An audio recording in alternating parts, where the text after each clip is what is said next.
Hi all welcome to football arena. ഈ മാസം 2 സൗഹൃദ മത്സരങ്ങളാണ് ബ്രസീൽ കളിക്കുന്നത്.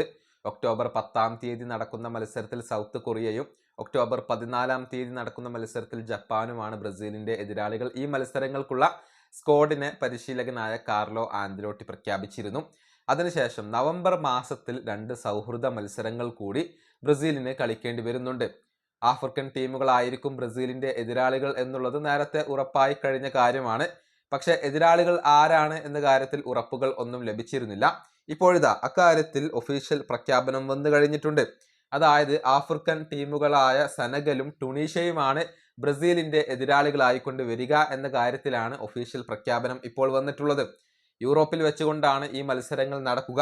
അതായത് സെനഗലിനെതിരെയുള്ള മത്സരം അത് ലണ്ടനിലെ ആഴ്സണലിന്റെ എമിറേറ്റ് സ്റ്റേഡിയത്തിൽ വെച്ചുകൊണ്ടാണ് നടക്കുക. പിന്നീട് ടുണീഷ്യക്കെതിരെയുള്ള മത്സരം അത് പാരീസിലെ സ്റ്റേഡ് ഡി ഫ്രാൻസിൽ വെച്ചുകൊണ്ടാണ് നടക്കുക, അഥവാ ഫ്രാൻസിൽ വെച്ചുകൊണ്ടാണ് നടക്കുക. ഇങ്ങനെയാണ് മത്സരങ്ങൾ വരുന്നത്. ഈ മത്സരങ്ങളുടെ തീയതി ഇപ്പോൾ നിശ്ചയിക്കപ്പെട്ടിട്ടില്ല. അക്കാര്യത്തിൽ കൂടി ഇനി കൺഫർമേഷൻ ലഭിക്കേണ്ടതുണ്ട്. ഏതായാലും സെനഗലും ടുണീഷ്യയുമാണ് ബ്രസീലിന്റെ എതിരാളികളായിക്കൊണ്ട് വരുന്നത്. ഈ വർഷത്തെ ബ്രസീലിന്റെ അവസാനത്തെ മത്സരങ്ങൾ ഇതായിരിക്കും.